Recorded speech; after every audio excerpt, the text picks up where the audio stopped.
হাদিসের মধ্যে আছে, নবী সাল্লাল্লাহু আলাইহি সাল্লাম বলেন, এই জমিনে কোন পাপের কারণে, কোন অপরাধ জমিনে হলে আল্লাহ সবচেয়ে বেশি গুসা হয়, আল্লাহর প্রেস্টিজে লাগে, আল্লাহর আত্মসম্মানে লাগে।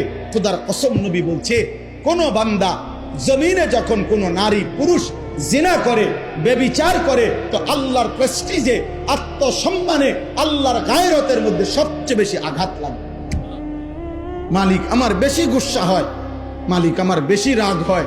এই জন্য গুসার কারণে নবী বলছেন, আল্লাহই তো বিধান, এই জন্য বলছে, বন্ধু বন্ধু ওই জেনা করলো, ও ব্যভিচার করলো আমার জমিনে, ওরে খাওয়াইলাম আমি, ওরে পড়াইলাম আমি, এত বড় কায়নাত দিয়ে আমি তাকে লালন পালন করছি, ওরে আমি বলছি তার জন্য আমি হালাল বিবাহের ব্যবস্থা রাখছি, ওরে আমি বলছি তার স্ত্রী আমি ব্যবস্থা করেছি, ওর যৌন চাহিদা আমি আল্লাহ দিয়েছি, ওই নারী আমি সৃষ্টি করেছি, এই পুরুষ আমি সৃষ্টি করেছি, শাহওয়াত আমি সৃষ্টি করেছি, লজ্জাস্থানের চাহিদা আমি সৃষ্টি করেছি, এত কিছু আমার দেওয়া, ও আমার জমিনে আমার দেওয়া জিনিস পেয়ে নাফরমানি করলো।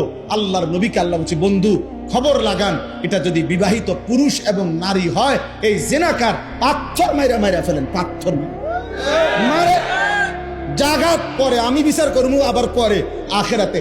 এখন ওয়ালিয়াশহাদ আযাবাহুমা তাইফাতুম মিনাল মুমিনিন, সমস্ত এরকম মজমায় ইমানদার মানুষের সামনে খোলা ময়দানে ওপেন প্রকাশ্যে পাথর মাইরা ওগুলার মাইরা ফেলে। আর অবিবাহিত পুরুষ নারী হলে 100 করে চামড়ার বেত্রাঘাত করেন, যেন এক এক বাড়িতে 100 বছর মনে থাকে।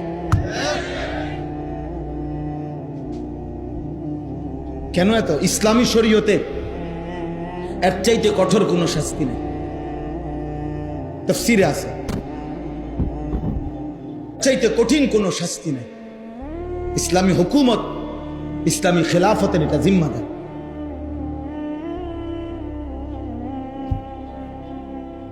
এজন্য এটা জরুরি। বাপ, আমি যুবক ভাই তোমাদেরকে অনুরোধ করছি, মুসলমানের নওজোয়ান প্রিয় ভাই আমার, প্রিয় সন্তান আমার, যদি তোমার বাবা মাও তোমার খবর না রাখে, ধরে নাও তারা তোমারে ভুলে গেছে, কিন্তু আল্লাহ তোমারে ছাড়বে না। বাপ, নারী দেখো না, নারী দেখো না বাপ, অশ্লীল ছবি দেখো না, মোবাইলের উলঙ্গ দৃশ্য দেখো না আব্বা।